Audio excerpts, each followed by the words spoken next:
శ్రీగురుభ్యో నమః. శ్రీకృష్ణాయ పరమాత్మనే నమః. భగవద్గీత కర్మయోగంలో ఈరోజు మనం 27వ శ్లోకం తెలుసుకుందాము.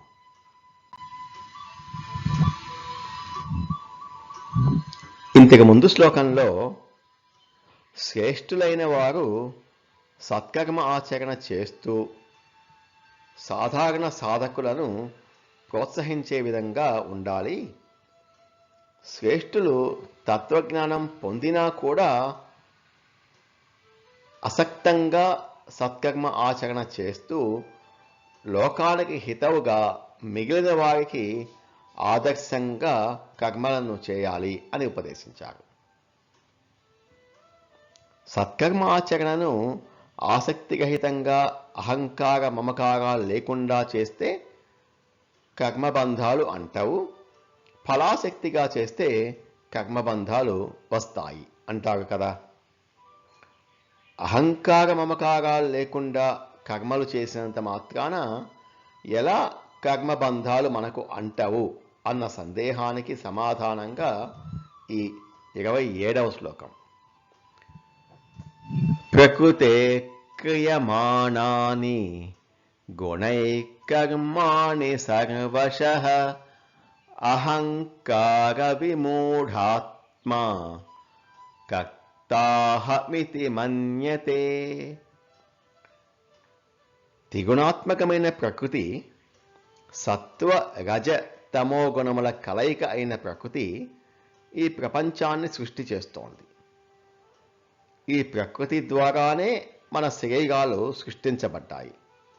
జ్ఞానేంద్రియాలు, కర్మేంద్రియాల ద్వారా చేసే పనులన్నీ ఈ ప్రకృతికి అనుగుణంగానే ప్రకృతి నియంత్రణలోనే జరుగుతున్నాయి.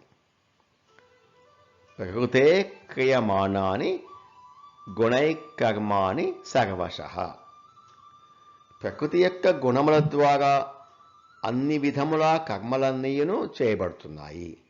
ఏ కర్మ అయినా, ఏ పనైనా ఈ శరీరము ఇంద్రియాలతోనే చేయబడుతున్నాయి. ఈ శరీర ఇంద్రియములు ప్రకృతి నుంచి పుట్టినవి కాబట్టి ఏ కర్మ అయినా కూడా ప్రకృతి ద్వారా పుట్టిన శరీర ఇంద్రియముల ద్వారానే జరుగుతున్నాయి. అంటే ప్రకృతి యొక్క గుణముల ద్వారా అన్ని కర్మలు జరుగుతున్నాయి. ప్రకృతే క్రియమాణాని గుణై కర్మాణి సర్వశః.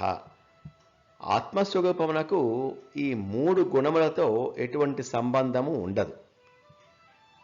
ఆత్మస్వరూపమునకు ఈ ప్రకృతిలో ఉన్న గుణములతో సంబంధం లేదు. కానీ పనులన్నీ ప్రకృతి యొక్క 3 గుణములతో జరుగుతున్నాయి. జరిగే పనులన్నీ నేను చేశాను అని అనుకుంటున్నాం. ఎలా అనుకుంటున్నామంటే అహంకార విమూఢాత్మ.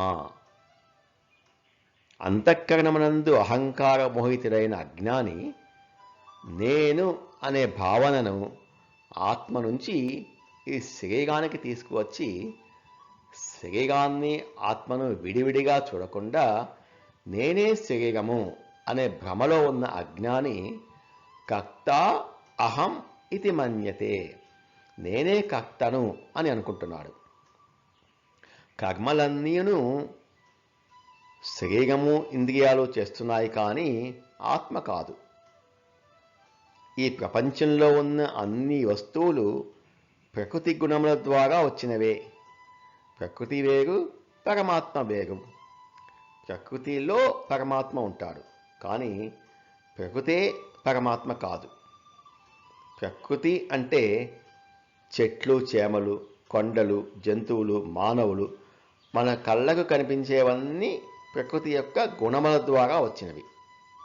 అలాగే శరీరం లోపల ఉన్నది ఆత్మ. శరీరమే ఆత్మ కాదు. శరీరం కనిపిస్తుంది, ఆత్మ కనిపించదు. ప్రకృతి కనిపిస్తుంది, పరమాత్మ కనిపించడు. పరమాత్మను అనుభూతి చెందాలి. ప్రకృతే క్రియమాణాని గుణైకర్మాణి సర్వశః అహంకార విమూఢాత్మా కర్తాహమితి మన్యతే. ఈ సృష్టి మొత్తం ప్రకృతి యొక్క 3 గుణాల కలయిక వల్ల ఏర్పడినది. మన మనస్సు, శరీరం కూడా ఈ ప్రకృతి నుంచే ఏర్పడినది.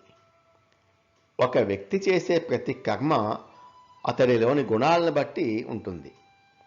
ఒక వ్యక్తి నేను చేస్తున్నాను అని అనుకుంటున్నప్పటికీ ఆ పని వెనుక ఉన్న శక్తి, ప్రేరణ ఈ ప్రకృతి గుణాలదే అని చెబుతున్నారు పరమాత్మ. అహంకార విమూఢాత్మ, ఇది చాలా కీలకమైన పదం. అహంకారంతో మోసపోయిన ఆత్మ అని అర్థం. ఈ శరీరాన్ని, మనస్సును నేనే అనే భావంతో మనం బలంగా నమ్ముతున్నాము. ఈ అహంకారమే మనల్ని ఒక మూర్ఖునిగా చేస్తోంది. మన నిజస్వరూపం ఆత్మ. ఇది ఈ 3 గుణాలకు అతీతమైనది. కర్తాహమితి మన్యతే, నేనే ఈ పనిని చేస్తున్నాను అని అనుకోవడం అజ్ఞానం వల్ల కలిగే ఒక భ్రమ. మనం ఏదైనా ఒక పని చేసినప్పుడు దాని ఫలితాన్ని ఆశించి ఆ పని యొక్క ఘనతను మనం ఆపాదించుకుంటున్నాం. కానీ అది ప్రకృతి యొక్క గుణాల ప్రభావం వల్ల జరుగుతోంది. కాబట్టి మనం చేసే ప్రతి పనిని నేను చేస్తున్నాను అనే భ్రమను వదిలివేసి ఆ పనిని ప్రకృతి గుణాల ప్రేరణతో జరుగుతున్న ఒక చర్యగా చూడాలి. దీనివల్ల కర్మ ఫలాన్ని ఆశించకుండా నిష్కామంగా చేయగలుగుతాం.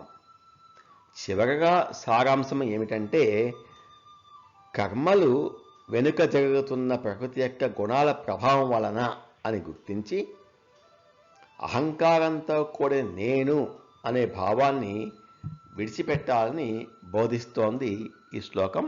ఈ విధంగా ఉపదేశం చేస్తున్నారు పరమాత్మ. నమో భగవతే వాసుదేవాయ. ఏతత్ ఫలం శ్రీకృష్ణార్పణమస్తు. స్వస్తి.